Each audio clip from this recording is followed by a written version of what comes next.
Lucky Banu বলেছেন sir আসসালামু আলাইকুম। ওয়ালাইকুম আসসালাম। আচ্ছা ঠিক আছে, তাহলে এখন যারা অ্যাক্টিভ আছেন তাদেরকে বলছি যে আপনারা শেয়ার ডান করেন এবং আমরা কিছুক্ষণের মধ্যেই ক্লাসে চলে যাব, যে আজকে আমাদের যে টপিকগুলো আছে সেই টপিকগুলোর যে আলোচনা।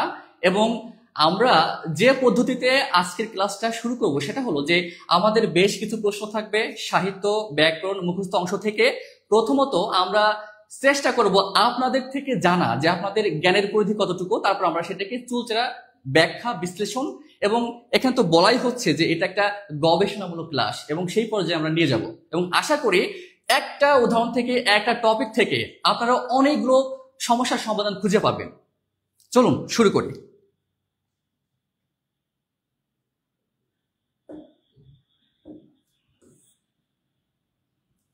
আচ্ছা, তাহলে প্রিয় ভাই ও বোনেরা আমার, আমাদের আজকের লাইভ সেশনের প্রথম যে প্রশ্ন সেটি হলো,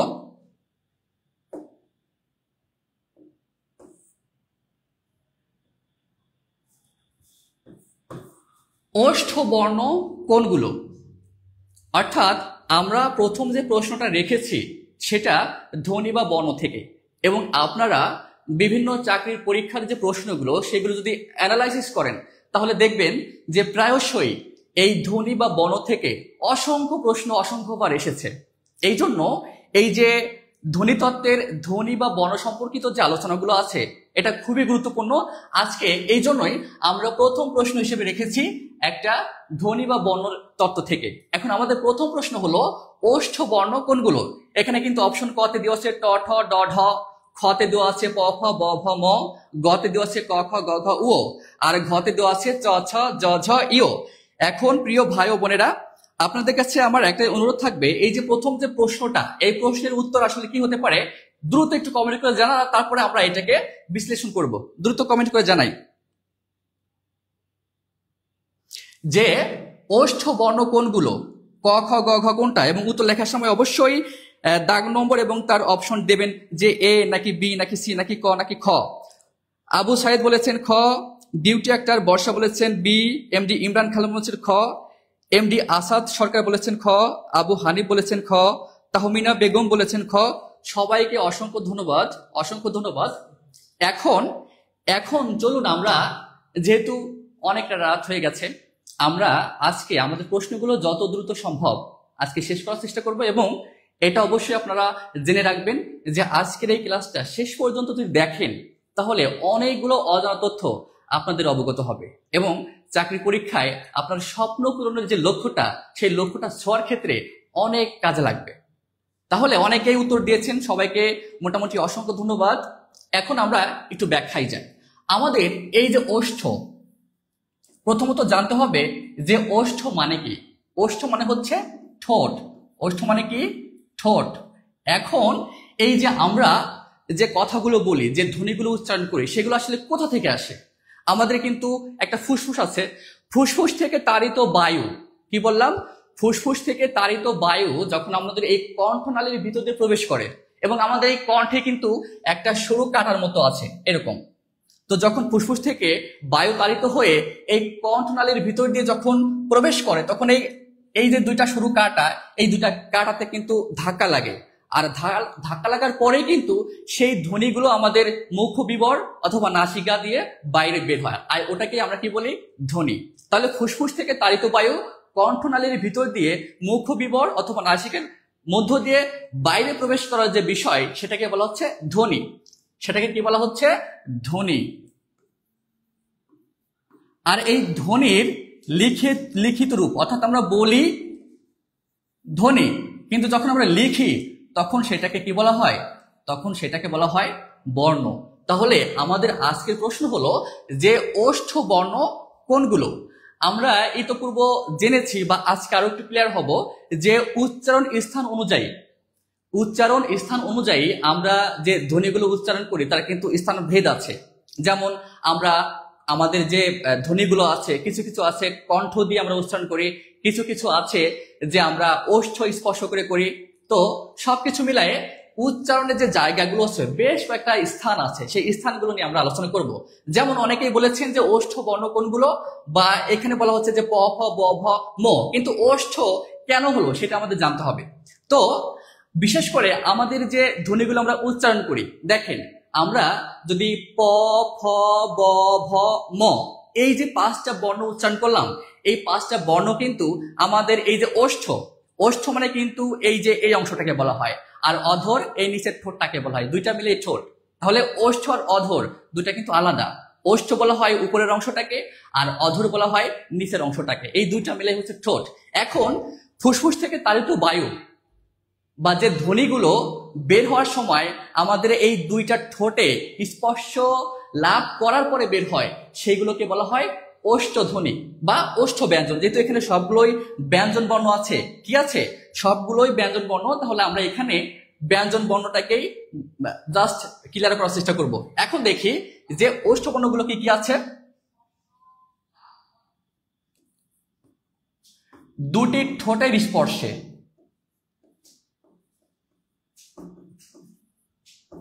এই যে ঠোঁটের স্পর্শে যে বর্ণগুলো উচ্চারিত হয় সেগুলোকে কি বলা হয়, ওষ্ঠ বর্ণ। তাহলে এখানে ওষ্ঠ বর্ণ কি কি আছে, প ফ ব ভ ম।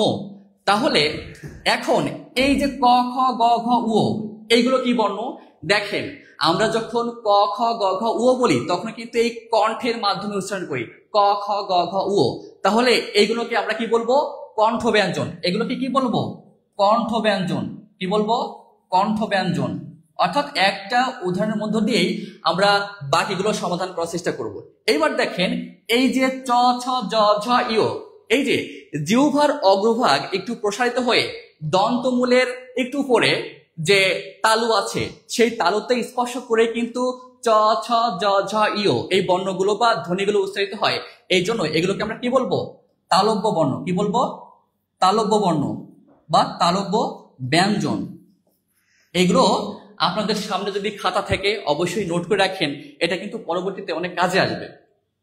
তো এখন আমরা এর পরের যে বর্ণগুলো আছে, এই যে ট ঠ ড ঢ ন, এই যে ট ঠ ড ঢ ন, আমরা কিন্তু এই যে দন্তমূল অর্থাৎ দাঁতের গোড়া আর এরপরে যে অংশ, তারপরে যে অংশটা আছে সেটাকে তালু বলা হয়। অর্থাৎ তালু আর দন্তমূলের মাঝখানে যে অংশটা সেটাকে কি বলা হয়, মূর্ধা।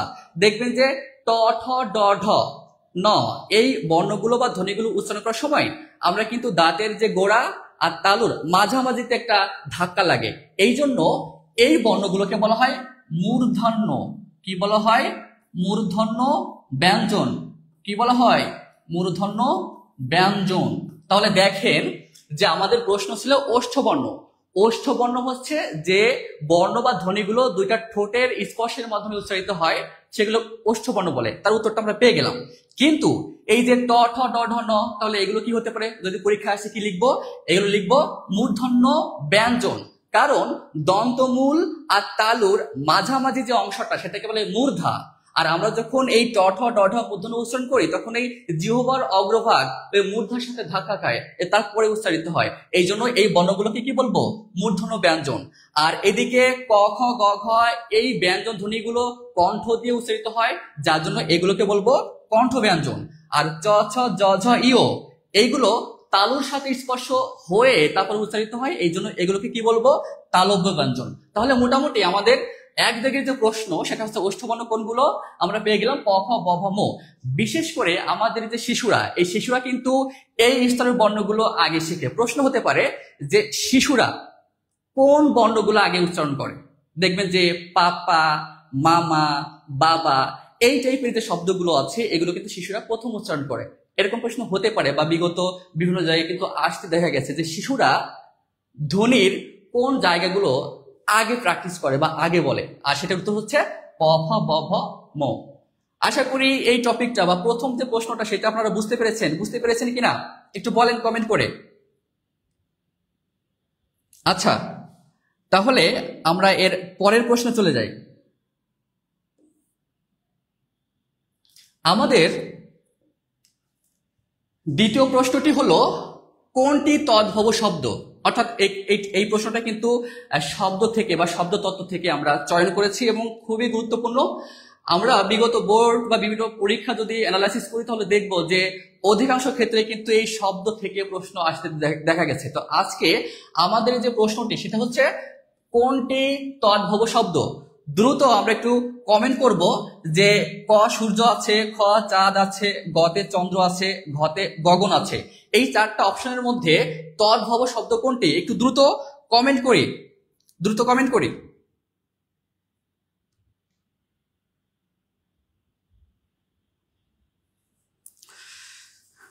প্রিয় ভাই বোনেরা, আমরা দ্রুত কমেন্ট করি।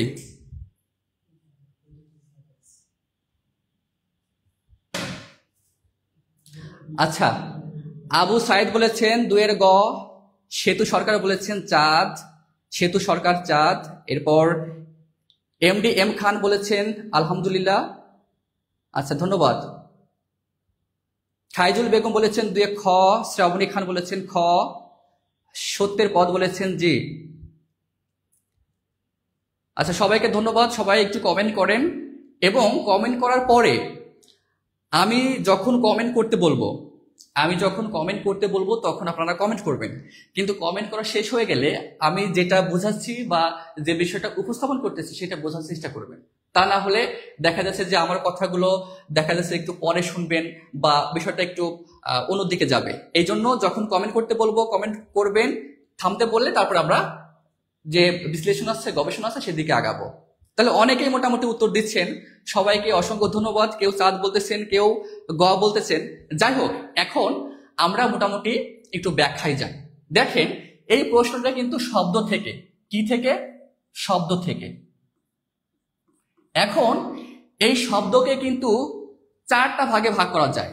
এক হচ্ছে উৎসগত দিক, এরপর অর্থগত দিক, এরপর পদের যে জায়গাটা আছে, পদ অনুযায়ী শব্দ এটা আছে। তার মানে আমাদের যে শব্দগুলো আমরা বাংলা ভাষায় ব্যবহার করি এই শব্দগুলোকে বেশ কয়েকটা ভাগে ভাগ করা যায়। তবে আমরা আজকে উৎস অনুযায়ী যে শ্রেণীটা আছে, উৎস অনুযায়ী, কি বললাম, উৎস অনুযায়ী শব্দের যে শ্রেণীটা আছে সেটা নিয়ে একটু আলোচনা করব। আমাদের প্রথম যে উৎস সেটা হচ্ছে তৎসম, 1 নম্বর। 2 অর্ধ তৎসম। কি বললাম? অর্ধ তৎসম, অর্ধ তৎসম। 3 তদ্ভব। 4 দেশি। আর 5 কি আছে? বিদেশি। আমি আবারও একটু বলি যে আমরা যখন একটা উদাহরণ প্র্যাকটিস করব, এই উদাহরণে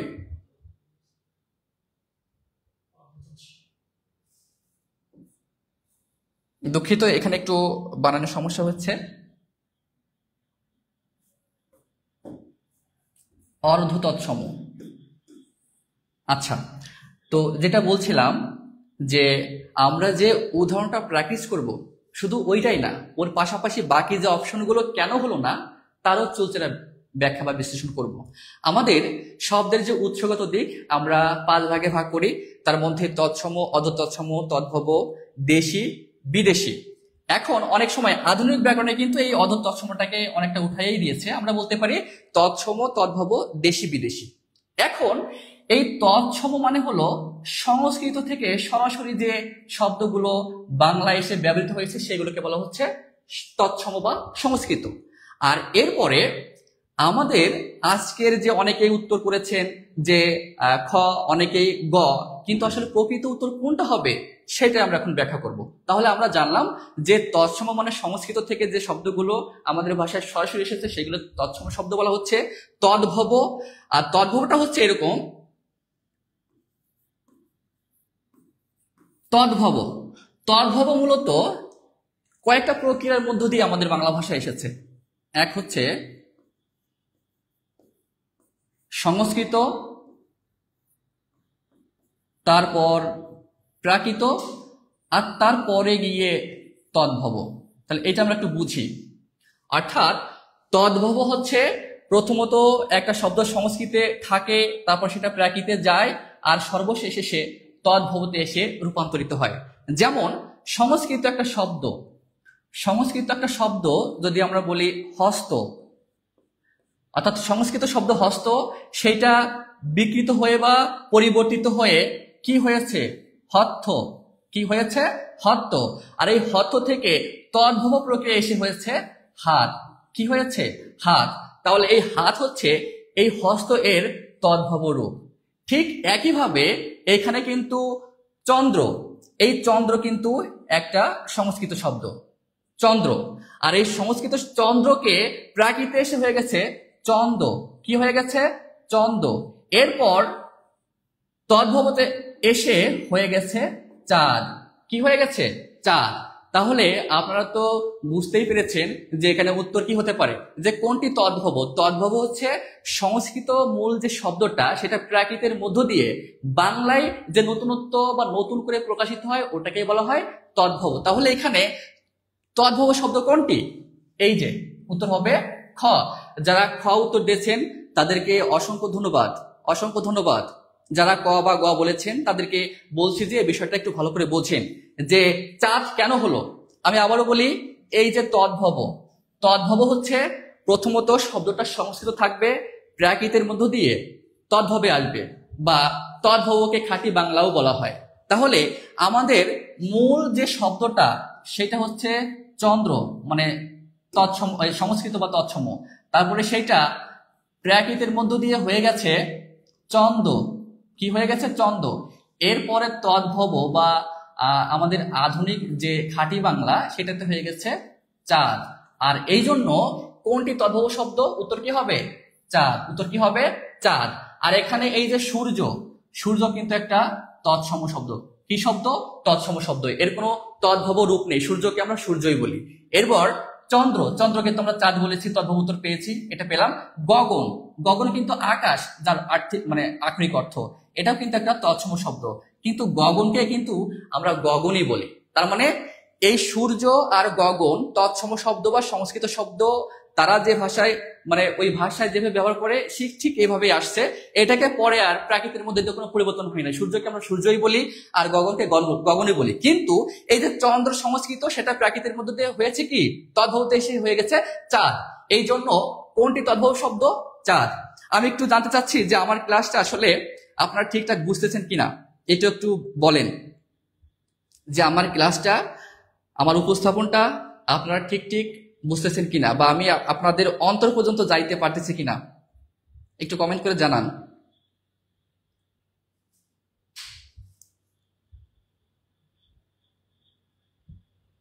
শাইন ইয়াসমিন বলেছেন 2 ডান, অর্থাৎ 2টা শেয়ার করেছেন, ধন্যবাদ।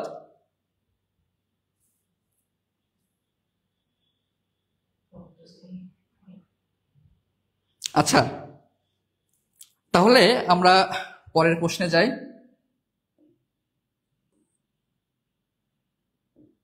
যেহেতু অনেকটা রাত হয়ে গেছে, আমরা চেষ্টা করব যে আজকের এই টপিকগুলো দ্রুত শেষ করার। আচ্ছা, আমাদের 3 নম্বর প্রশ্ন, আমাদের 3 নম্বর প্রশ্ন ব্রাহ্ম চিহ্ন থেকে এসেছে। এখন আপনাদের কাছে আমার প্রশ্ন যে ব্রাহ্ম চিহ্ন কিন্তু ইতোপূর্বে বাংলা ভাষায় খুব একটা প্রচলন ছিল না। এখন আপনাদের কাছে আমার প্রশ্ন থাকবে যে ব্রাহ্ম চিহ্ন বাংলা ভাষায় প্রথম কে নিয়ে আসলেন? এই যে ব্রাহ্ম চিহ্নের যে ব্যবহারটা প্রথম কে আনলেন, বা ব্রাহ্ম চিহ্নের যে প্রবর্তক কাকে বলা হয়? একটু কমেন্ট করে জানান। প্রবর্তক অর্থাৎ ব্রাহ্ম চিহ্নের প্রবর্তক বা প্রথম কে আনলেন বাংলা ভাষায়? কারণ আগের যে ভাষাগুলো ছিল সেখানে কিন্তু আমরা প্রত্যেকটা লাইনের শেষে 1 দাঁড়িয়ে দিতাম আর পরে 2 দাঁড়িয়ে দিতাম, কিন্তু আধুনিক কালে দেখতেছি যে আমাদের ব্রাহ্ম চিহ্নের একটা বৃহৎ আকারে পরিবর্তন ঘটেছে, কমা দাঁড়ি এগুলো আমরা ব্যবহার করি, কিন্তু এটা আগে ছিল না। এখন প্রশ্ন হলো এই ব্রাহ্ম চিহ্নের ব্যবহারটা প্রথমে কে আনলেন, বা ব্রাহ্ম চিহ্নের জন্য কাকে আমরা বেশি সম্মানিত করি বা প্রশংসায় উদ্ভাসিত করি? একটু কমেন্টে জানান। দীপক বর্মন বলেছেন অনেক ভালো লাগছে, ধন্যবাদ। তাহলে অনেকে আবার এই 3 দাগের উত্তরও বলে দিচ্ছেন যে গ হবে, বা অনেকে খ বলতেছেন। যাক, আমার প্রশ্নটা ছিল যে আসলে ব্রাহ্ম চিহ্নের প্রবর্তক কে? আমরা একজনকে পেয়েছি, ইনরিস্ট ও ত্রিপুরা, তিনি বলেছেন অসাধারণ হয়েছে। সেতু সরকার বলেছেন ঈশ্বরচন্দ্র বিদ্যাসাগর, সত্যের পথ, অসাধারণ লাগছে স্যার, ধন্যবাদ। এরপর সামিল ইসলাম বলেছেন ব্রাহ্ম চিহ্নের প্রবর্তক ঈশ্বরচন্দ্র বিদ্যাসাগর, ধন্যবাদ। আর এম জিহাদ বিদ্যাসাগর, সবাইকে অসংখ্য ধন্যবাদ। অর্থাৎ আমার প্রশ্ন ছিল ব্রাহ্ম চিহ্নের প্রবর্তক কে? ঈশ্বরচন্দ্র বিদ্যাসাগর। কি বললাম? ঈশ্বরচন্দ্র বিদ্যাসাগর, তিনি বাংলা ভাষায় প্রথমে এই ব্রাহ্ম চিহ্নের ব্যবহারটা করেন। তো আমাদের আজকের প্রশ্ন বা এই 3 দাগের যে প্রশ্ন সেটা কি, যে শব্দের সংক্ষিপ্ত ব্যবহারের ক্ষেত্রে কোন বিরাম চিহ্ন বসে? বিরাম চিহ্নের ব্যবহারটা কি, যে একটা বাক্য বা একটা অনুচ্ছেদে কোথায় আমরা থামবো, কোথায় একটু বিশ্রাম করব, এর যে প্রতীকী রূপ এটাকে বলা হয় বিরাম চিহ্ন বা জ্যোতি চিহ্ন। তো আমাদের প্রশ্ন হলো শব্দের সংক্ষিপ্ত ব্যবহারের ক্ষেত্রে কোন বিরাম চিহ্ন বসে? এখন এটার একটু উত্তর দেওয়ার চেষ্টা করি, সবাই একটু কমেন্টে জানাই যে উত্তরটা কি হবে, যে শব্দের সংক্ষিপ্ত ব্যবহারের ক্ষেত্রে কোন বিরাম চিহ্ন বসে? সেমিকোলন, বিন্দু, কমা, কোলন, একটু কমেন্টে জানাই।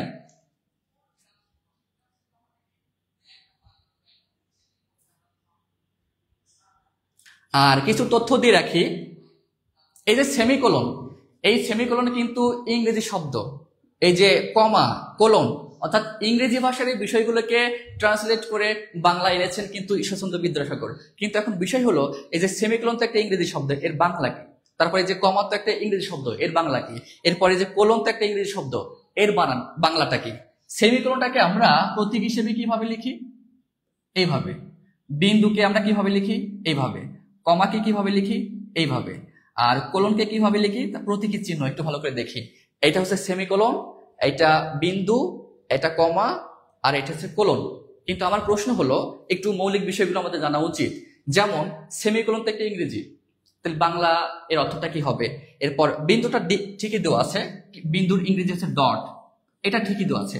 কিন্তু কমা বা কোলন এর বাংলা কি? যদি কেউ জেনে থাকেন কমেন্ট করে জানান। আমরা এখন এইটাই উপস্থাপন করবো, তারপর আমরা ব্যাখ্যার মাধ্যমে এর যে উত্তরটা হবে সেটা আমরা জানবো। সেমিকোলনের বাংলা পারিভাষিক অর্থ হচ্ছে অর্ধচ্ছেদ। কি বললাম? অর্ধচ্ছেদ। সেমিকোলনের বাংলা অর্থ হচ্ছে অর্ধচ্ছেদ। আর ডট মানে তো বিন্দু, এটা দেওয়াই আছে। আর কমা, তাহলে কমা এর অর্থ কি হতে পারে? পাদচ্ছেদ। কি বললাম? এটা আপনারা জেনে রাখেন। আমার মনে হয় যে ইতোপূর্বে এই বিষয়গুলো আপনারা অবগত নেই, কারণ এই বিষয়টা আমাদের খুব একটা মানে কাজে লাগে না, বা আমরা এই বিষয়গুলো চর্চা করি না। কিন্তু যেহেতু সুযোগ হয়েছে, এগুলো নোট করে রাখেন এবং জেনে রাখেন। আর এখানে কমা, কমাটাকে তো বলা হচ্ছে পাদচ্ছেদ। এই যে ডট মানে বিন্দুটা দেওয়া আছে। তাহলে এখন কোলনের যে বাংলা অর্থ সেটা হচ্ছে দৃষ্টান্তচ্ছেদ। সেটা কি হবে? দৃষ্টান্তচ্ছেদ। 6 6 দ। তাহলে সেমিকোলনের বাংলা হচ্ছে অর্ধচ্ছেদ, ডট এর বাংলা হচ্ছে বিন্দু যেটা দেওয়া আছে, কমার বাংলা অর্থ হচ্ছে পাদচ্ছেদ, আর কোলনের বাংলা অর্থ হচ্ছে কি? দৃষ্টান্তচ্ছেদ। তার মানে প্রত্যেকটার এক একটা করে ব্যাখ্যা আছে, আলোচনা আছে। তো যাই হোক, আমরা সেমিকোলনের যে ব্যবহার, আমি বলি যে সেমিকোলনের যে সময়, এটা কত সময় এর মধ্যে আমাদের ব্যবহার করতে হয়, বা এর যে বিরতি, এটা কত? 1 বলার দ্বিগুণ সময়, অর্থাৎ 1 বলার, এরকম প্রশ্ন কিন্তু হতে পারে, দ্বিগুণ সময়। অর্থাৎ প্রশ্ন হতে পারে যে সেমিকোলনের যে বিরাম, এটা কত সময় বা বিরতি কত সময় পর্যন্ত থাকে? কি হবে? 1 বলার দ্বিগুণ সময়। কি হবে? 1 বলার দ্বিগুণ সময়। এবং এই সেমিকোলনের ব্যবহারটা হচ্ছে যে দুইটা বাক্যকে একত্রিত করার জন্য এই সেমিকোলনটা আমরা ব্যবহার করতে পারি। কি করতে পারি? দুইটা বাক্যকে আমরা একত্রিত করতে এই বাক্যটা ব্যবহার করতে পারি, বা এই সেমিকোলন ব্যবহার করতে পারি। যেমন আকাশে মেঘ হয়েছে, এটা একটা বাক্য। বৃষ্টি হতে পারে, এটা আর একটা বাক্য, মানে বাক্যাংশ। আকাশে মেঘ হয়েছে, বৃষ্টি হতে পারে। এই যে একটা বাক্যের মধ্যে দুইটা বাক্যাংশ আছে, এই যে অন্বয় বা সম্পর্ক, এটা স্থাপনের জন্য আমরা সেমিকোলনটা ব্যবহার করতে পারি। এবং এই সেমিকোলনের যে বিরতি, সেটা সময় কতটুকু? 1 বলার দ্বিগুণ সময়। এবার কমা, বা পাদচ্ছেদ এর যে বিরতিকাল, কমা বা পাদচ্ছেদ এর যে বিরতিকাল, এটা হচ্ছে 1 বলতে যে সময় লাগে, 1 বলতে যে সময় লাগে, 1 বলতে যে সময় লাগে। তাহলে এই যে কমা এর সময় বা বিরতি কতটুকু? 1 বলতে যে সময় লাগে। আর এই যে দৃষ্টান্তচ্ছেদের যে সময়সীমা, সেটা হচ্ছে 1 সেকেন্ড। কত? 1 সেকেন্ড। অর্থাৎ 1 সেকেন্ডে যে সময়টা, তার হচ্ছে বিরতিকাল। তো যাই হোক, আমাদের প্রশ্ন হলো শব্দের সংক্ষিপ্ত ব্যবহারের ক্ষেত্রে কোন বিরাম চিহ্ন বসে। আমরা তো জেনেই গেলাম যে সেমিকোলন বসে দুইটা বাক্যাংশকে বা অর্থযুক্ত কোনো বাক্যকে একত্রিত করার জন্য। এরপর কমা বসে, কমা বসে অনেকগুলো শব্দকে একটা বাক্যে একত্রিত করার জন্য, যেমন রহিম, রহিম করিম, যেমন এই যে রহিম, তারপর হচ্ছে করিম ও মিঠুন বন্ধু। তো এইখানে এই যে রহিম করিম এই দুটাকে এক করার জন্য আমরা কমা ব্যবহার করেছি। আর কোলনটা ব্যবহার করা হয় বিশেষ করে উদাহরণের ক্ষেত্রে বা দৃষ্টান্ত দেওয়ার জন্য। যেমন আমরা লিখতে পারি এই যে যেমন, যেমন দিয়ে এই যে কোলন দিতে হবে, বা উদাহরণস্বরূপ এই যে কোলন দিতে হবে, মানে দৃষ্টান্ত স্থাপনের জন্য। আর এই যে বিন্দু, আমাদের মূল উত্তর হচ্ছে যে শব্দের সংক্ষিপ্ত ব্যবহারের ক্ষেত্রে কোন বিরাম চিহ্ন বসে? বিন্দু। যেমন আমরা এই যে ডাক্তারটা লিখি, ডাক্তার, তো এই ডাক্তারকে সংক্ষেপে কি বলা হয়? দয়াকার নিচে একটা বিন্দু। আবার যারা পিএইচডি করেছেন, অনার্স মাস্টার শেষ করে কোন একটা বিষয় নিয়ে পিএইচডি করেছেন, তাদেরকে কি বলা হয়? ডক্টর। তাদেরকে কি বলা হয়? ডক্টর। তাহলে এই ডক্টরের সংক্ষিপ্ত রূপ কি হবে? ডয় নিচে একটা বিন্দু। ডয় নিচে কি একটা বিন্দু। এখন প্রশ্ন হলো ডাক্তার আর ডক্টরের মধ্যে পার্থক্য। ডক্টর হচ্ছে তিনি হচ্ছেন অনার্স মাস্টার শেষ করে কোন একটা বিষয় নিয়ে রিসার্চ করেছেন, অনেক জ্ঞান অর্জন করেছেন, একটা নিজের থিওরি তিনি প্রকাশ করেছেন, তাদেরকে বলেছে ডক্টর। আর ডাক্তার সে যে কেউ হতে পারে, এমবিবিএস ডাক্তার বা 1 to 5 ডাক্তার হতে পারে। এখন ডাক্তারের সংক্ষিপ্ত রূপকে এই যে বিন্দু দিয়ে আমাদেরকে বুঝাইতে হবে। আবার যে ডক্টর আছে, ডক্টরকে কিন্তু বিন্দু দিয়ে বুঝাইতে হবে। আমরা যে মোহাম্মদ লেখার সময় ময়কে দিই, ওখানে কিন্তু বিন্দু দিতে হবে। অনেক সময় আমরা কোলন দিয়ে রাখি, এই কোলন কিন্তু খুব একটা শুদ্ধ না। তাহলে আমরা যে মোহাম্মদ অমুক তমুক যখন লিখি, তখন কিন্তু আমাদেরকে অবশ্যই এই যে বিন্দু দিতে হবে। কারণ কি? শব্দের সংক্ষিপ্ত ব্যবহারের ক্ষেত্রে বিরাম চিহ্ন হিসেবে বিন্দুটাই বেশি পারফেক্ট। আশা করি আপনারা বুঝতে পেরেছেন। এবং যারা এই বিষয়গুলো এখনো চর্চা করেন, যে কোলন দেন বা অন্য কিছু করেন, তাহলে আজকের এই ক্লাসের পর থেকে এটা শুদ্ধ হওয়ার চেষ্টা করবেন। তাহলে আপনার পরের প্রজন্ম যারা আছে তারাও শুদ্ধ হবে, আমাদের ভাষাটা ঠিকঠাক স্থায়ী হিসেবে লালিত পালিত হবে। যাই হোক, এখন 3 দাগের যে প্রশ্ন সেটা আমরা সমাধান করলাম। আপনারা একটু ভালো করে দেখে নেন, যেখানে বেশ কিছু নোট আছে। যদি কেউ খাতা কলম নিয়ে থাকেন, এটা নোট করতে পারেন, বা কারোর যদি কোনো জিজ্ঞাসা থাকে জিজ্ঞাসা করতে পারেন। এরপরে হচ্ছে আমরা পরবর্তী প্রশ্ন চলে যাব। বা আপনাদের যাদের কাছে ফোন আছে, স্ক্রিনশটটা নেওয়ার প্রয়োজন, তারা এটা নিতে পারেন। আমি আবারও বলছি, এরকম ক্লাস কিন্তু ইতিপূর্বে হয়তো বা আপনারা পাননি। এটা দুর্দান্ত একটা ক্লাস এবং সামনে আরো অনেক কিছু পাবেন। এই জন্য এই তথ্যগুলো যদি নতুন বলে মনে হয় আপনাদের, তাহলে অবশ্যই স্ক্রিনশট দিয়ে আপনাদের কাছে রেখে দেন, বা খাতা থাকলে খাতায় নোট করেন। আচ্ছা, ধন্যবাদ। আমরা পরের প্রশ্নে যাই।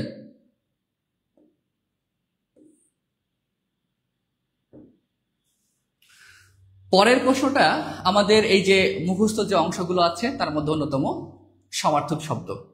প্রশ্নটা কি? 4 দাগের, শিষ্টাচার এর সমার্থক শব্দ কোনটি?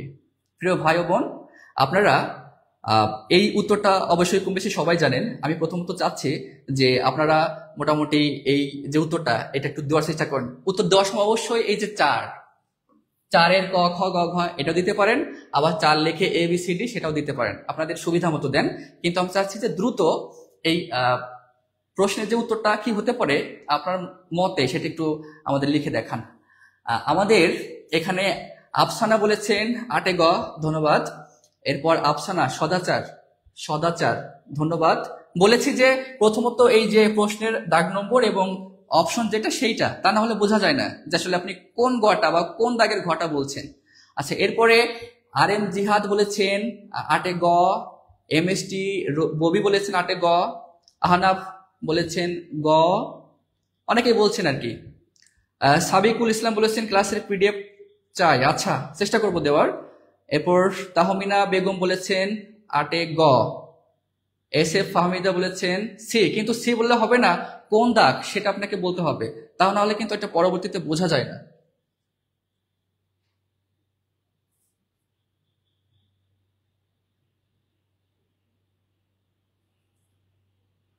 সত্যের পথ আর একবার ব্যাখ্যা করেন, কোনটা? প্রশ্ন নাম্বার তো বলতে হবে যে এইটা। আব্দুল হক আমান বলেছেন গ, দাগ নম্বর বলতে হবে আমান। আব্দুল হক আমান আবার বলেছেন গ, রোকসানা খালাসি বলেছেন গ, কিন্তু ওই যে দাগ নম্বর এবং উত্তর কোনটা হবে সেটা বলতে হবে, তা না হলে পরবর্তীতে কোন দাগের গ সেটা তো একটা কনফিউশন থেকে যাবে। যাই হোক, অনেকে কমেন্ট করেছেন, কমেন্ট করে যাচ্ছেন, এখন আর কমেন্ট করতে হবে না, আমরা এখন একটু সমাধানে যাব। আচ্ছা, আমরা যদি এই শব্দটাকে ব্যবচ্ছেদ করি তাহলে কি হয়? শিষ্ট যোগ আচার। এই শিষ্ট শব্দের অর্থ কি? নম্র বা ভদ্র। আর আচার মানে কি? ব্যবহার। আচার মানে কি? ব্যবহার। তাহলে শিষ্টাচার এই শব্দের আক্ষরিক অর্থ কি দাঁড়াচ্ছে? নম্র ব্যবহার বা ভদ্র ব্যবহার। এখন আপাত দৃষ্টিতে আপনাদের কাছে মনে হতেই পারে যে সততা, নিষ্ঠা, সংযম, সদাচার মনেই হচ্ছে যে আসলে একই অর্থ, মনে হচ্ছে উত্তর সবগুলোই হবে, কিন্তু না। এই সকল ট্রিকি প্রশ্ন কি করতে হবে? ভেঙে ভেঙে আপনাদের উত্তরটা বের করতে হবে, তা না হলে ভুল দাগানোর সম্ভাবনাটা বেশি। যেমন আমি প্রথমে একটু হিন্ট দিয়ে রেখেছি যে শিষ্টাচারকে ভাঙলে কি হয়? শিষ্ট যোগ আচার। শিষ্ট মানে নম্র বা ভদ্র, আর আচার মানে ব্যবহার। তো উত্তর কি হবে একটু গেস করেন, কিন্তু উত্তর করার সময় অবশ্যই আবেগে উত্তর করা যাবে না, একটু ভেবে বলতে হবে, যেহেতু একটা প্রশ্ন এবং কোন একটা চাকরি বাকরির পরীক্ষা আসছে সম্ভবত প্রাইমারিতে। তো আমরা যে প্রশ্নগুলো এখানে আলোচনা করতেছি প্রত্যেকটা প্রশ্নই হয় বিসিএস, না হলে ব্যাংক, না হলে প্রাইমারি জব, না হলে শিক্ষক নিবন্ধন, না হলে যে কোনো বেসরকারি পরীক্ষার যে প্রশ্নগুলো সেগুলো অ্যানালাইসিস করে যে প্রশ্নগুলো বারবার আসে আর যে টপিক থেকে বারবার প্রশ্ন হয় সেরকম প্রশ্নই কিন্তু আমরা এখানে উপস্থাপন করতেছি আপনাদের জন্য, যাতে আপনাদের ওই টপিকগুলো সম্পর্কে একটা জ্ঞান আসে, ধারণা আসে এবং পরীক্ষার সময় আপনাদের সুবিধা হয়। তো সেরকমই একটা হচ্ছে যে সমার্থক শব্দ। শিষ্টাচার শব্দের সমার্থক শব্দ কোনটা? সততা, নিষ্ঠা, সদাচার, সংযম। আচ্ছা, আমরা সততা দিয়ে শুরু করি। সততা, সততা এর শব্দের অর্থ কি? সততা এর অর্থ হচ্ছে সাধুতা। কি বললাম? সাধুতা, বা ওটাকে আমরা বলতে পারি ন্যায় পরায়ণতা। তাহলে সাধুতা বা ন্যায় পরায়ণতার সাথে কিন্তু শিষ্টাচারের কোনো সমার্থক শব্দের কোনো যোগ সাদৃশ্য নেই। আমরা বলতে পারি এগুলো সবগুলো আমাদের মানবিক গুণ বা মানবিক যে বৈশিষ্ট্য সেইটা, কিন্তু সততার সাথে শিষ্টাচার বা ভালো ব্যবহার এটা কিন্তু খুব একটা মিলছে না অর্থগত দিক থেকে। এবার যদি নিষ্ঠার কথা বলি, নিষ্ঠা, নিষ্ঠা বলতে কি বলা যায়? দৃঢ় প্রতিজ্ঞ, এরকম একটা অর্থ। দৃঢ় প্রতিজ্ঞ, বা আমরা এই যে ভক্তির কথাটা বলতে পারি। নিষ্ঠা মানে হচ্ছে যে আমার এই বিষয়ে নিষ্ঠা আছে, বিশ্বাস আছে, আস্থা আছে। দৃঢ় প্রতিজ্ঞ বা ভক্তি, কিন্তু এই যে নিষ্ঠা, ভক্তি বা শিষ্টাচার এর সাথেও কিন্তু খুব একটা মিলছে না। সমার্থক মানে কি? সমান অর্থ। আর এরপরে সংযম। সংযম মানে কি? সংযম মানে হচ্ছে নিয়ন্ত্রণ। সংযম মানে কি? নিয়ন্ত্রণ। তাহলে প্রিয় ভাই ও বোনেরা দেখেন, এই যে নিয়ন্ত্রণের সাথেও কিন্তু শিষ্টাচার বা ভালো ব্যবহার এর কিন্তু খুব একটা মিল নেই। আর থাকলো কি? সদাচার। এই সদাচারকে যদি আমরা ভাঙি, ব্যবস্থিত করি, কি হয়? সৎ যোগ আচার। সৎ যোগ আচার। আচার মানে কি? ব্যবহার। আচার মানে কি? ব্যবহার। আর সৎ মানে কি? ইতিবাচক, ভালো। ভালো, ভালোকে আমরা ভদ্র বলতে পারি, সুশীল বলতে পারি, শালীন বলতে পারি। তাহলে শিষ্টাচার মানে যেরকম নম্র ভদ্র ব্যবহার, ঠিক একইভাবে সদাচার এর অর্থ হচ্ছে ভালো বা ভদ্র ব্যবহার বা সুশীল ব্যবহার বা আচরণ। তার মানে আমরা সর্বসাকুল্যে এই সিদ্ধান্তে উপনীত হচ্ছি যে শিষ্টাচার এর সমার্থক শব্দ কোনটি? সদাচার। উত্তর কি হবে? সদাচার। যারা গ দিয়েছিলেন তাদের উত্তর ঠিক আছে, আর যারা অন্য কিছু দিয়েছিলেন, এই যে এখন ব্যাখ্যা বা বিশ্লেষণ করলাম, আশা করি পরবর্তীতে আর কোনো সমস্যা হবে না।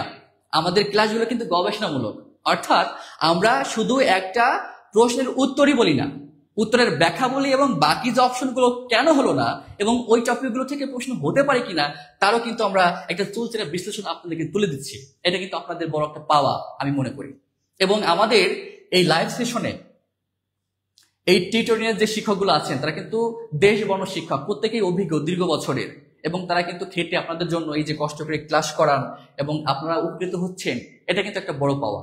আশা করি আমাদের সাথে সর্বশেষ সময় পর্যন্ত, চাকরি বাকরি না হওয়া পর্যন্ত, আমরা আশা করব যে আপনারা আমাদের সাথে থাকবেন এবং আমরা সর্বোচ্চ চেষ্টা করব আপনাদের একটা জায়গা তৈরি করে দেওয়ার। আচ্ছা, আমরা পরের প্রশ্নে যাই।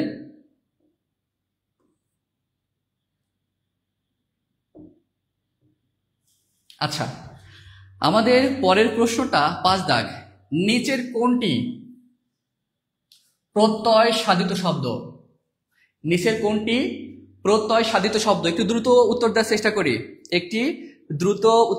করি, স্যার ক্লাসগুলো প্লেলিস্ট করে দিলে আমাদের অনেক ভালো হয়, সহজ হতো যারা শুরু থেকে দেখতে পারেনি তাদের জন্য। অবশ্যই, কিন্তু নামটা অনেকটা হিন্দিতে লেখা, যদি আমি হিন্দি একটু পাঠ করতে পারি, হিন্দি অক্ষরে লেখা, তাহলে তার নাম হচ্ছে তনজিনা বনু, এরকম কিছু একটা। হ্যাঁ, হিন্দি অক্ষরে লেখা বা দেবনাগরী ভাষায় লেখা। এরপর অ্যানা হিল বলেছেন সদাচার, তার আগের উত্তর এখন আসতেছে। আমরা যে 5 দাগের কথা বলছি, 5 দাগ লিখে এই প্রত্যয় সাধিত শব্দ এই অপশনের মধ্যে কোনটা, ক খ গ ঘ নাকি ABCD, 5 দাগ লিখে। সত্যের পথ বলেছেন স্যার আপনি কি করেন, এই যে পড়াচ্ছি। শেহনাজ পারভিন বলেছেন খণ্ডিত, ধন্যবাদ। তাহমিনা তাহা বলেছেন 5 ক। আবু সাইদ বলেছেন 5 গ। শারমিন আক্তার বলেছেন ক খণ্ডিত, দাগ নম্বর দিতে হবে, আবারও বলি। এরপর মাহিম হাসান বলেছেন 5 ক। নিশা খানম বলেছেন 5 ক। আচ্ছা, আমরা মোটামুটি এখন একটু কমেন্টটা রাখি, আমি যখন কমেন্ট করতে বলবো তখন আমরা ওটা জেনে গেলাম, কিন্তু এখন আর কমেন্ট করতে হবে না, কারণ কমেন্ট করতে গেলে আমাদের ক্লাসের টাইমটা একটু এলোমেলো হয়ে যাবে, সময়টা বেশি নষ্ট হবে। আমরা আসলে সময়ের মূল্য দিতে শিখি, একটা সেকেন্ড বা একটা মিনিট জীবনের জন্য খুবই গুরুত্বপূর্ণ। তো এই জন্য আমরা সময়টা নষ্ট করবো না, যখন আমি কমেন্ট করতে বলবো তখন কমেন্ট করবেন, আর যখন আমরা ক্লাসটা করবো তখন এই দিকে মনোযোগী হবেন। যদি কোনো জিজ্ঞাসা থাকে, প্রশ্ন থাকে, এটা অবশ্যই কমেন্ট করবেন, আমরা চেষ্টা করবো তার উত্তর দেওয়ার, আমরা তো আছি। তাহলে নিচের কোন শব্দটি প্রত্যয় সাধিত? এখানে অপশন আছে খণ্ডিত, অপশন খতে আছে প্রলয়, অপশন গতে আছে অনুপম, অপশন ঘতে আছে বিশ্বাস। কিন্তু আসলে আমরা এই যে বাংলা ভাষায় এত শত শত হাজার হাজার লক্ষ লক্ষ শব্দ ব্যবহার করি, এই শব্দগুলো কিন্তু আমাদের মৌলিক শব্দ না, এগুলো সাধিত, মানে কোনো একটা প্রক্রিয়ায় হয়তো এসেছে। যেমন এই দিক থেকে বিচার করলে যে শব্দ আসলে কিভাবে আসে, শব্দ বেশ কয়েকভাবে আসতে পারে। যেমন শব্দগুলো সন্ধির মাধ্যমে আসতে পারে, তারপরে সমাসের মাধ্যমে আসতে পারে, এরপর উপসর্গ যোগে নতুন নতুন শব্দ তৈরি করা যায়। এরপর প্রকৃতি ও প্রত্যয়, কি বললাম, প্রকৃতি প্রত্যয় এর মাধ্যমে আসতে পারে। তার মানে আমরা এই যে হাজার হাজার লক্ষ লক্ষ শব্দ ব্যবহার করি, এই শব্দগুলো যে গঠনের যে প্রক্রিয়া, কোন কোন প্রক্রিয়া আসতে পারে, সন্ধির মাধ্যমে আসতে পারে, সমাসের মাধ্যমে আসতে পারে, উপসর্গের মাধ্যমে আসতে পারে, প্রকৃত প্রত্যয়ের মাধ্যমে আসতে পারে। এখন আমাদের যে প্রশ্নটা, এটা কিন্তু প্রত্যয় সম্পর্কিত, অর্থাৎ এই টাইপের একটা প্রশ্ন, প্রকৃতি প্রত্যয় একটা প্রশ্ন। এখন এই প্রকৃতি প্রত্যয় বা প্রত্যয়টা কি সেটা জানার জন্য আমাদের একটু বেসিক জানতে হবে, তো বেসিকটা আমরা একটু জেনে নেই।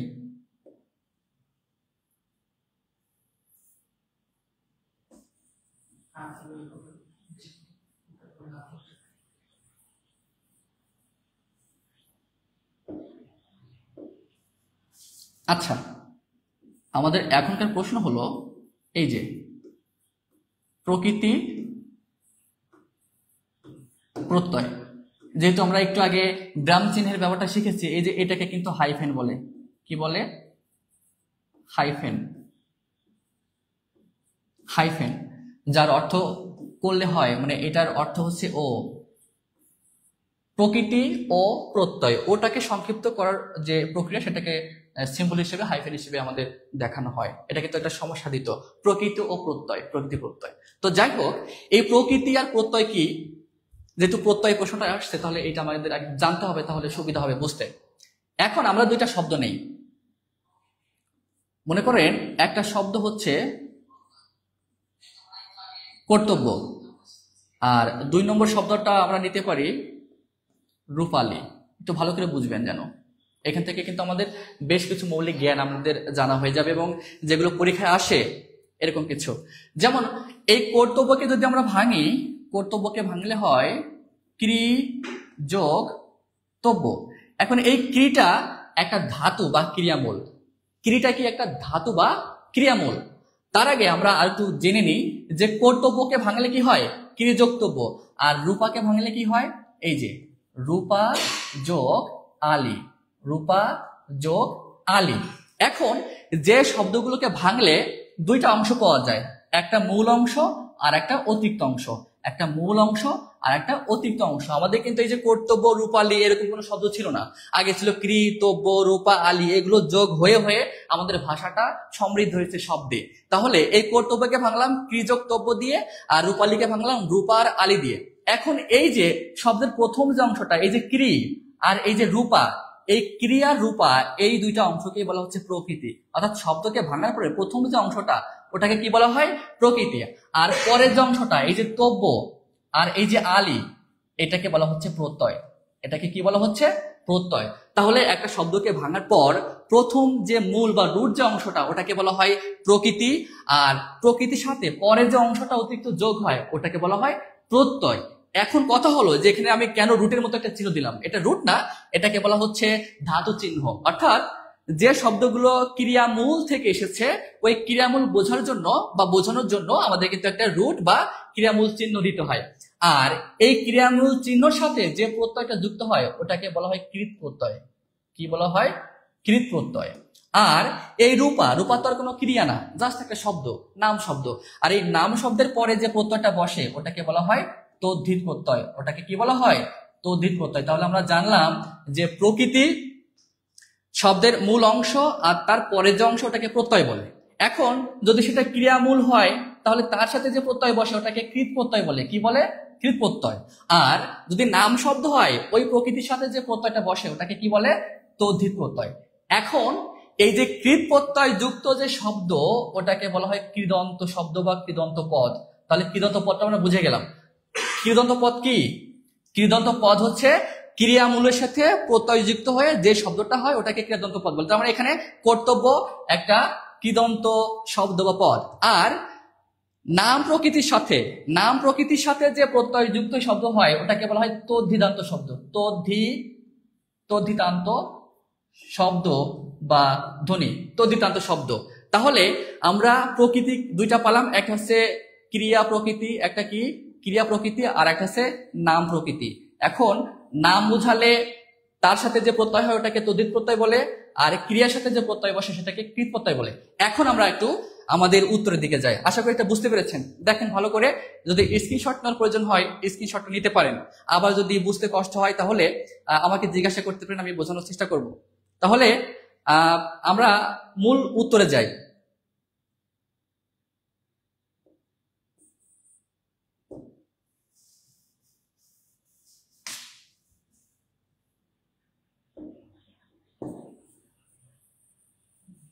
আমরা এখন মৌলিক যে বিষয়টা সেটা আমরা একটু জানলাম, কিন্তু এখন এই যে উত্তরটা যে নিচে কোনটি প্রত্যয় সাধিত শব্দ এটা জানার জন্যই মূলত আমরা এতখানি আলোচনা করলাম, যাতে আপনাদের বুঝতে সুবিধা হয়। এবং এই টাইপের প্রশ্ন যদি আরো আসবে তো অবশ্যই, তাহলে যাতে এই মৌলিক জ্ঞানের অভাবের ফলে আপনাদের উত্তর দিতে কষ্ট না হয়, যার জন্য এইটুকু বুঝালাম।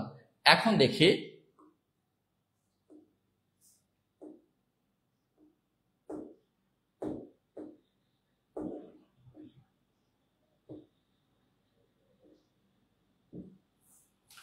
এই যে খণ্ডিত, এই খণ্ডিতকে যদি আমরা ভাঙি তাহলে হবে খণ্ড যোক্ত। এই খণ্ড একটা ক্রিয়ামূল বা ধাতু। তাহলে আমরা কেবলই শিখলাম যে একটা শব্দকে ভাঙার পর যদি ক্রিয়ামূল থাকে বা প্রত্যয় থাকে ওটাকে কৃত প্রত্যয় বলে বা কৃদন্ত শব্দ বলে। এবার এই যে প্রলয়, এই প্রলয় শব্দে এই যে প্র, অনুপম শব্দে এই যে অনু, আর বিশেষ শব্দে এই যে বি, এই তিনটা হচ্ছে উপসর্গ। এই তিনটা কি? উপসর্গ। অর্থাৎ প্রলয়, অনুপম, বিশ্বাস, এই তিনটা শব্দ উপসর্গ দিয়ে গঠিত, যার জন্য এখানে উত্তরটা কি হবে? এগুলো হবে না। প্রত্যয় সাধিত শব্দ কোনটা? এই যে খণ্ডিত, খণ্ড যোগ ত, এই যে রুট যেহেতু আছে তাহলে এটা হচ্ছে ক্রিয়ামূল, ক্রিয়ামূল। আর এখানে যে প্রত্যয় আছে ওটাকে কি বলা হচ্ছে? কৃত প্রত্যয়। তাহলে এখানে বিষয়টা কি দাঁড়ালো? যে এটা একটা কৃত প্রত্যয় উদাহরণ। তাহলে নিচের কোন শব্দটি প্রত্যয় সাধিত? উত্তর হবে খণ্ডিত। খণ্ড, খণ্ড যোগ ত, খণ্ডিত। এবং খণ্ড কিন্তু একটা ক্রিয়ামূল বা ধাতু। আশা করি বুঝতে পেরেছেন। যারা মোটামুটি উত্তর দিয়েছিলেন সবকিছু মাথার উপর দিয়ে যাচ্ছে। আসলে প্রকৃতিতত্ত্বের বিষয়টা এরকমই, একটু মনোযোগ দিয়ে দেখেন তাহলে আর সমস্যা হবে না। আমরা এরপর পরের প্রশ্নে চলে যাই। আমাদের 6 দাগের যে প্রশ্ন, এটা কিন্তু এসেছে সাহিত্য থেকে। প্রশ্নটা হলো যে একে কি বলে সভ্যতা, এই গ্রন্থটির রচয়িতাকে। প্রশ্নটি কি? একে কি বলে সভ্যতা, এই গ্রন্থটির রচয়িতাকে। কতে দেওয়া আছে টেক্সাট ঠাকুর, খতে দেওয়া আছে মীর মশাররফ হোসেন, গতে দেওয়া আছে মাইকেল মধুসূদন দত্ত, ঘতে দেওয়া আছে কাজী নজরুল ইসলাম। প্রিয় ভাই বোনেরা, এখন আপনারা এর উত্তর দেওয়ার চেষ্টা করেন যে আসলে একে কি বলে সভ্যতা গ্রন্থটির রচয়িতা কে আসলে। আব্দুল হক আমান বলেছেন, খুব সুন্দর বুঝিয়েছেন স্যার, অসংখ্য ধন্যবাদ। আফসানা আঞ্জুম লিজা বলেছেন, অসাধারণ ক্লাস, ধন্যবাদ আপনাকে। আচ্ছা, এরপরে তাহলে এইটার উত্তর দেওয়ার চেষ্টা করি। 6 দাগের উত্তর কি হবে? 6 ক, 6 খ, 6 গ, 6 ঘ।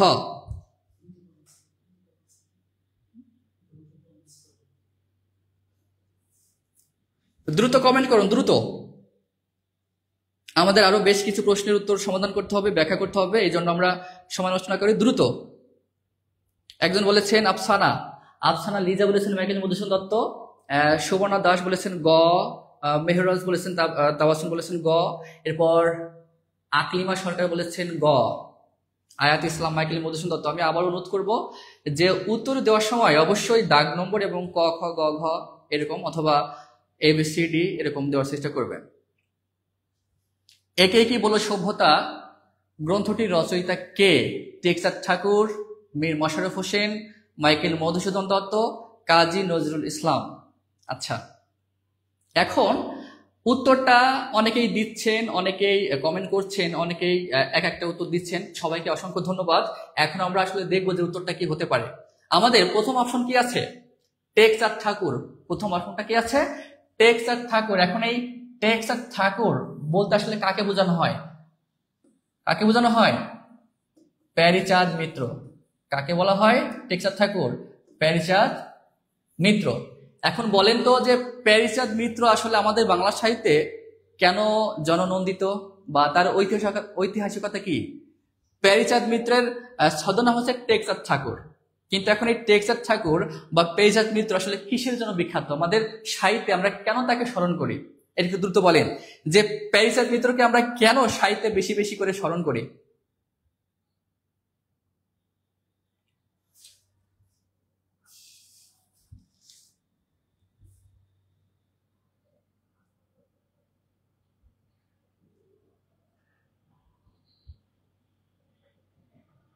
একজন বলেছেন জানি না, বাংলা তো কঠিন কেন।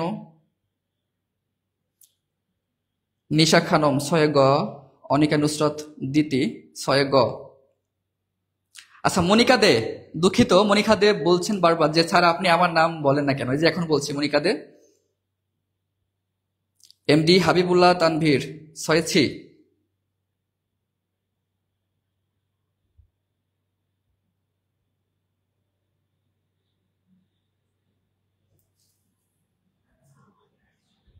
আচ্ছা, অসংখ্য ধন্যবাদ আফসানা আঞ্জুম লিজা, আলালের ঘরের দোলাল। হ্যাঁ, আমাদের বাংলা সাহিত্যে প্রথম যে উপন্যাস সেটা হচ্ছে আলালের ঘরের দোলাল। আমাদের বাংলা সাহিত্যের প্রথম উপন্যাস কে লিখেছেন? প্যারীচাঁদ মিত্র। এবং সেই উপন্যাসটার নাম কি?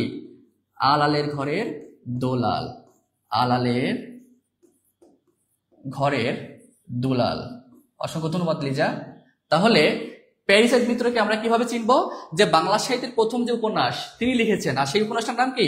আলালের ঘরের দোলাল। এখন যদি প্রশ্ন হয় যে আলালের ঘরের দোলাল বা আমাদের বাংলা সাহিত্যের প্রথম উপন্যাসটা কি? আলালের ঘরের দোলাল। আর যদি বলা হয় যে প্রথম সার্থক উপন্যাস কি, তখন বলতে হবে দুর্গেশ নন্দিনী, বঙ্কিমচন্দ্র চট্টোপাধ্যায়ের। এগুলো কিন্তু পড়তে হবে, জানতে হবে, হুটহাট করে প্রশ্ন চলে আসতে পারে।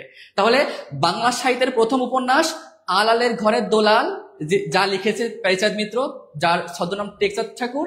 আবার যদি বলা হয় যে বাংলা সাহিত্যের প্রথম সার্থক উপন্যাস কোনটা, তখন কিন্তু বলতে হবে দুর্গেশ নন্দিনী, যেটা লিখেছেন বঙ্কিমচন্দ্র চট্টোপাধ্যায়।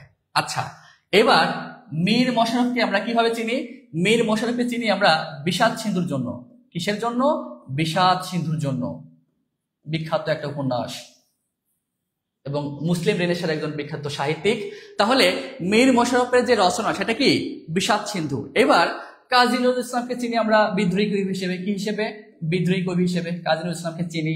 এখন এই যে মাইকেল মধুসূদন দত্ত, মাইকেল মধুসূদন দত্ত কিন্তু আমাদের বাংলা সাহিত্যের মানে অগ্রগণ্য একজন সাহিত্যিক।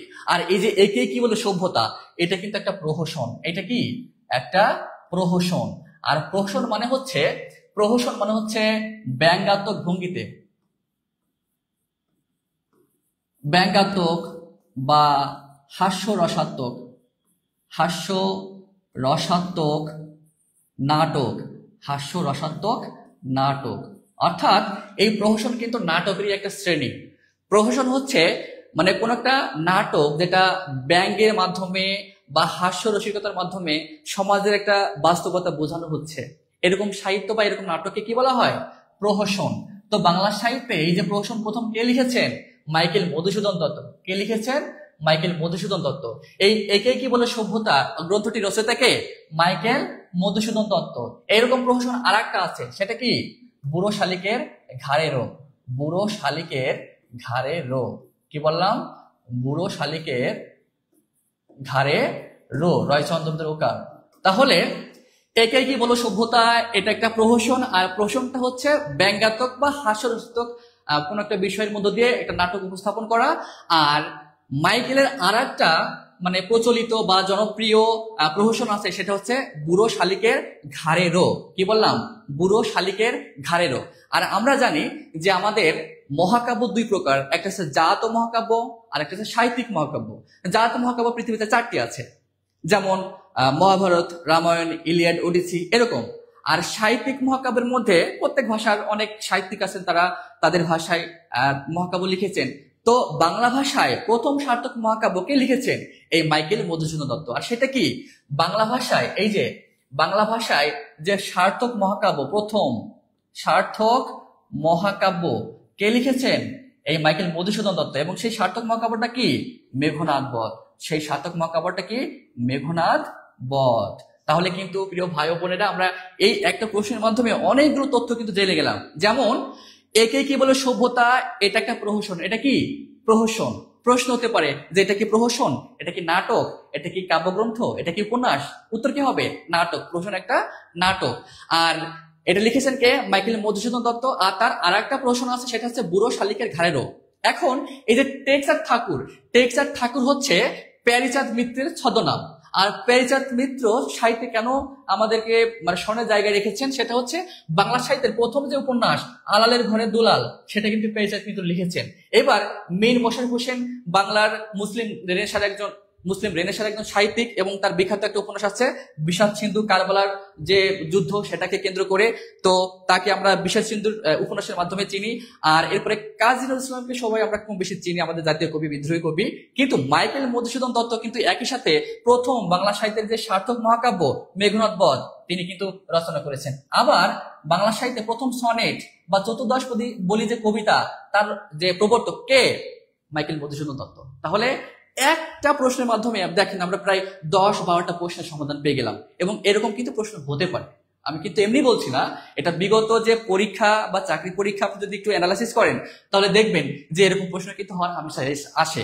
এই জন্য আমাদের প্রথম কাজ হচ্ছে যে একটা প্রশ্ন শুধু উত্তরই জানবো না। যেমন আমি যদি আপনাকে বলতাম যে একে কি বলে সভ্যতা গ্রন্থের রচয়িতাকে মাইকেল মধুসূদন দত্ত, তাতে লাভ হতো কি?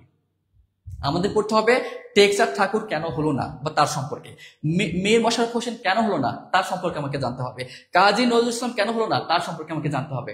এরকম করে যদি আপনাদের পড়ার জায়গাটা একটু বৃদ্ধি করেন, তাহলে দেখবেন যে চাকরি বাকরি আপনাদের কে ঠেকাবে? অবশ্যই চাকরি বাকরি হবে। আচ্ছা, আমরা এর পরের প্রশ্নে চলে যাই। 7 নম্বর প্রশ্ন। 7 নম্বর প্রশ্ন হলো, নিচের কোন শব্দটি প্রাতিপদিক? নিচের কোন শব্দটি প্রাতিপদিক? আমাদের 7 নম্বর প্রশ্ন হলো, নিচের কোন শব্দটি প্রাতিপদিক? লাঙ্গল, দম্পতি, লেখা, সাধিত। এই বিষয়টা সম্পর্কে আমরা আরেকটু বিস্তারিত জানার চেষ্টা করবো আজকের এই ক্লাসে। তাহলে পরবর্তীতে যদি এরকম প্রশ্ন হয়, আপনাদের কোনো সমস্যা হবে না। এই জন্য এই প্রশ্নের পাশাপাশি আমরা আরেকটা মৌলিক জ্ঞান নিয়ে আলোচনা করব। তাহলে আমাদের প্রশ্ন হলো, নিচের কোন শব্দটি প্রাতিপদিক? লাঙ্গল, দম্পতি, লেখা, সাধিত। দ্রুত কমেন্ট করি আমরা, প্রিয় ভাই বোনেরা, দ্রুত কমেন্ট করি। সত্যের পথ, খুব সুন্দর ক্লাস স্যার, ধন্যবাদ।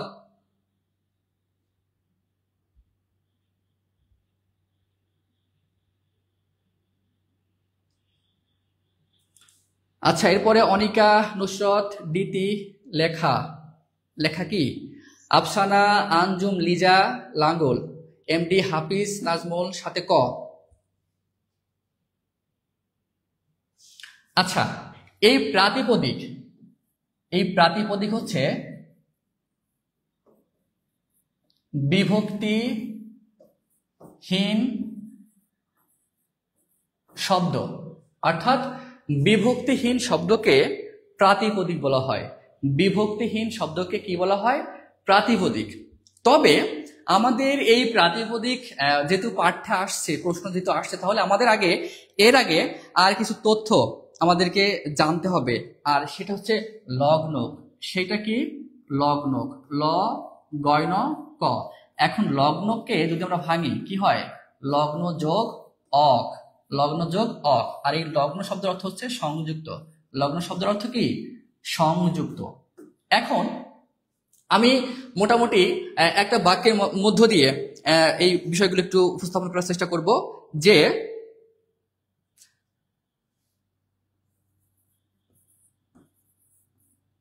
শুভকে কলমটি ও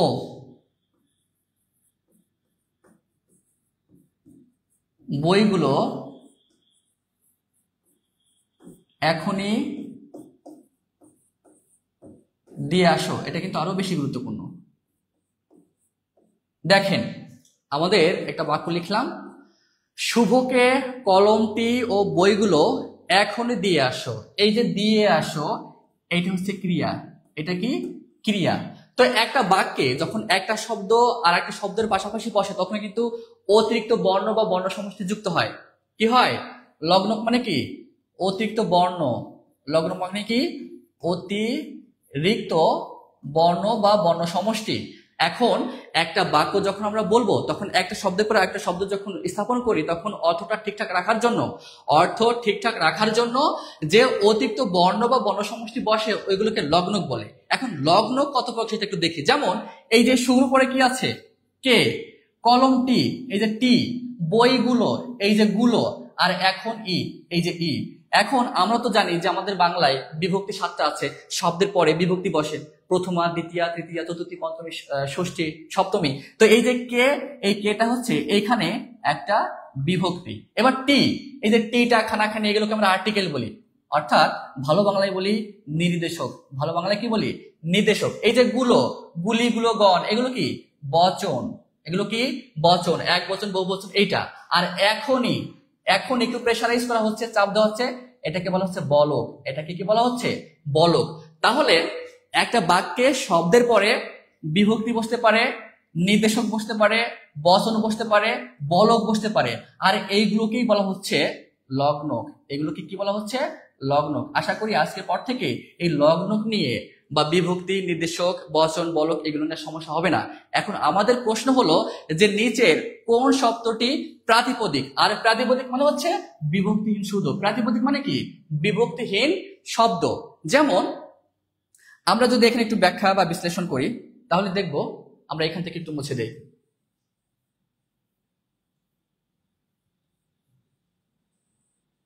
এইখানে এই যে দম্পতি,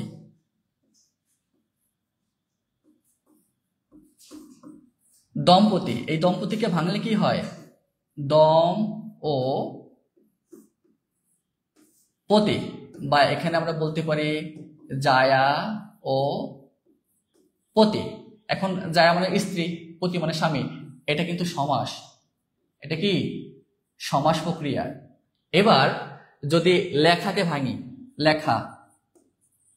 লেখাকে ভাঙলে হয় লিখ যোগ আ। এই লিখ কিন্তু একটা ক্রিয়ামূল বা ধাতু। এটা কিন্তু প্রত্যয় বা প্রকৃতি প্রত্যয়। ঠিক আছে। এরপর যদি আমরা সাধিত ভাঙি, কি সাধিত যদি ভাঙি বা ব্যবচ্ছেদ করি তাহলে কি হবে দেখি আমরা।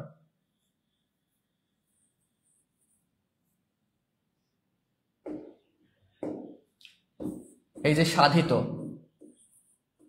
সাধিতকে যদি আমরা ব্যবচ্ছেদ করি, সাধিতকে ভাঙলে হয় সাধি যোগ ত, সাধি যোগ ত। তাহলে দেখেন যে সাধিতকে ভাঙলে সাধি যোগ ত প্রকৃতি প্রত্যয় পাচ্ছি, লেখাকে ভাঙলে লিগ যোগা প্রকৃতি প্রত্যয় পাচ্ছি, দম্পতিকে ভাঙলে পাচ্ছি সমাস। কিন্তু লাঙ্গল, এই যে লাঙ্গল লয়াকার ওয়গ লা ল, এই লাঙ্গলের সাথে কিন্তু কোনো প্রকৃতি প্রত্যয় নেই, কোনো সমাস নেই, কোনো বিভক্তি নেই। আর আমরা প্রাতিপদিক মানে কি, প্রাতিপদিক মানে হচ্ছে বিভক্তিহীন শব্দ। তার মানে এখানে বিভক্তিহীন শব্দ শুধু একটাই আছে, আর সেটা কি লাঙ্গল। কারণ দম্পতি সমাসের মাধ্যমে গঠিত, লেখা প্রকৃতি প্রত্যয়, সাধিত প্রকৃতি প্রত্যয়। তার মানে প্রত্যেকটার মানে মূল অংশের পরে অতিরিক্ত অংশ আছে, কিন্তু একমাত্র এই লাঙ্গলে নেই। এই জন্য এই লাঙ্গলকেই বলা হচ্ছে মানে প্রাতিপদিক। আর প্রাতিপদিক মানে কি বিভক্তিহীন শব্দ। আশা করি বুঝতে পারছি।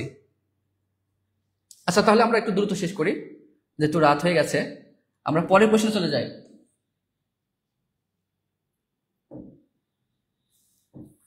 আমাদের পরের প্রশ্ন হলো গরু ঘাস খায়, এখানে খায় কোন কালের উদাহরণ, এটা একটু কমেন্ট করার চেষ্টা করি। গরু ঘাস খায়, এই যে বাক্যটা, এই বাক্যটা অতীত, সাধারণ বর্তমান, ঘটমান বর্তমান, পুরা ঘটিত বর্তমান। একটু দ্রুত কমেন্ট করি, 1 মিনিটের মধ্যে, 1 মিনিটের মধ্যে একটু দ্রুত কমেন্ট করার চেষ্টা করি। আর অল্প কিছু প্রশ্ন আছে, তারপর আমরা আমাদের আলোচনা বা আজকের ক্লাসটা শেষ করব।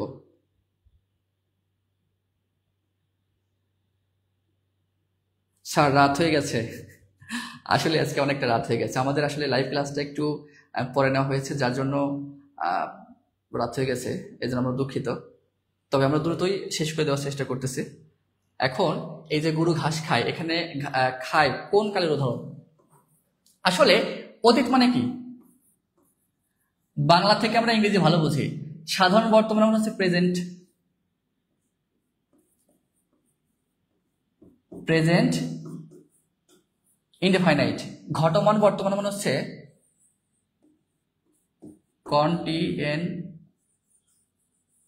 Present continuous. আর পুরা ঘটিত হচ্ছে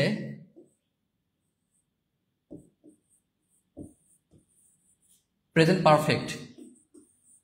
অর্থাৎ মানে অবাক করা বিষয়, আমরা ইংরেজি বুঝি যে টেন্স 4 প্রকার বা 3 প্রকার, পাস্ট, ফিউচার, প্রেজেন্ট। এটাকে আবার 4 ভাগে ভাগ করা হয়, indefinite, continuous, perfect, perfect continuous. কিন্তু আসলে বাংলায় যখন বলি তখন একটু ভুলাই যায়।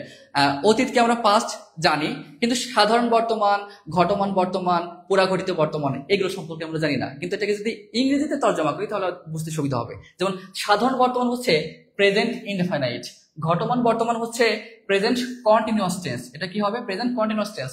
আর পুরা ঘটিত বর্তমান হবে প্রেজেন্ট পারফেক্ট। অর্থাৎ কন্টিনিউয়াস মানে কি, কন্টিনিউয়াস মানে হচ্ছে যে কাজটা বর্তমানে চলতেছে বর্তমানে, তারপরে পুরা ঘটিত যে কাজটা বর্তমানে শেষ হয়ে গেছে, আর সাধারণ বর্তমান যে কাজটা সাধারণত হয় বা ঘটে। আর অতীত মানে তো অতীত, ক্রিয়া শেষে ল লে লাম এগুলো থাকে। কিন্তু আমাদের বাক্যে গরু ঘাস খায়, এখানে খায়, গরু ঘাস খায়, তার মানে কি কাউজ, COWS, কাউজ ইট গ্রাস, GRASS, গ্রাস। তাহলে এইটা কিন্তু আমরা বলতে পারি যে প্রেজেন্ট ইন্ডি। তাহলে প্রেজেন্ট ইন্ডির বাংলা অর্থ কি, প্রেজেন্ট ইন্ডির বাংলা অর্থ হচ্ছে সাধারণ বর্তমান। তার মানে এটা সাধারণ একটা কাজ। তাহলে এখানে গরু ঘাস খায়, এই খায় এটা কোন কালের উদাহরণ, সাধারণ বর্তমান। এখন আর একটু সময় থাকলে আরো একটু বিস্তৃত আলোচনা করতাম যে ঘটমান বর্তমান, পুরা ঘটিত বর্তমান কি। আসলে পুরা ঘটিত বর্তমান বলতে প্রেজেন্ট পারফেক্ট বলতে আমরা যা বুঝি সেটাকে, আর ঘটমান বর্তমান প্রেজেন্ট কন্টিনিউয়াস টেন্স, আর সাধারণ বর্তমান হচ্ছে প্রেজেন্ট ইনডেফিনিট টেন্স। আর একটা বর্তমান আছে, সেটা হচ্ছে বর্তমান অনুজ্ঞা, অর্থাৎ আদেশ, উপদেশ, অনুরোধ এগুলো বোঝানো হয়। যাই হোক, আমরা পরের প্রশ্নে যাই।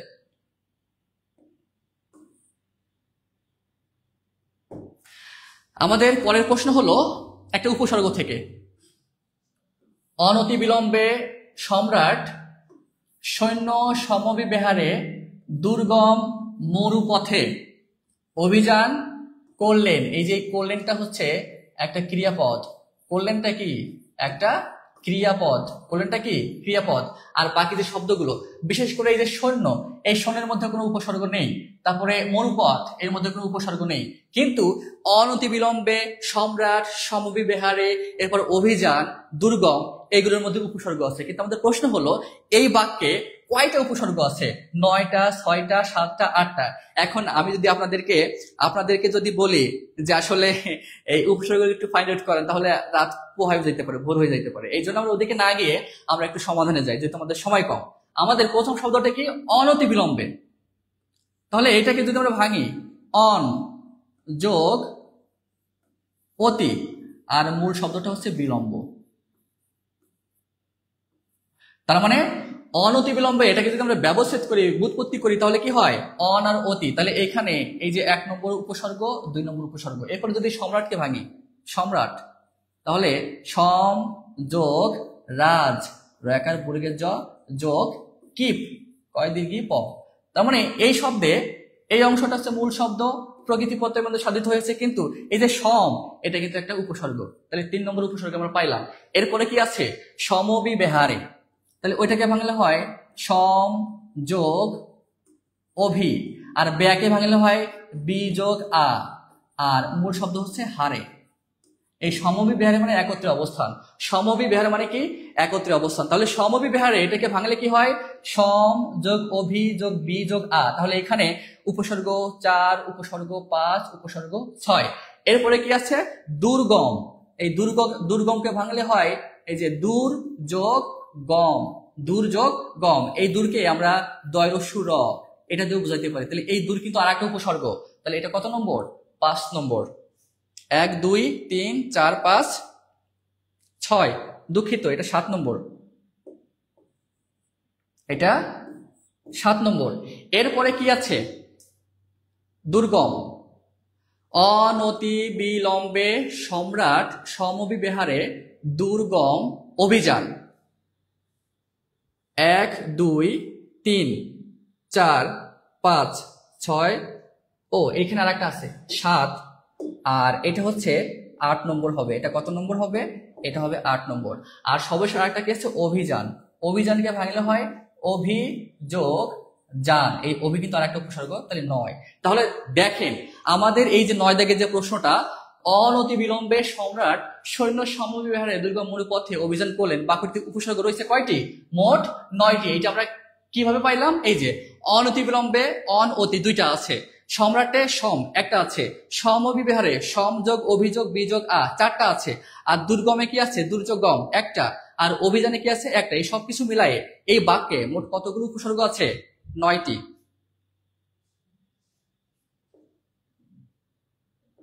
আমরা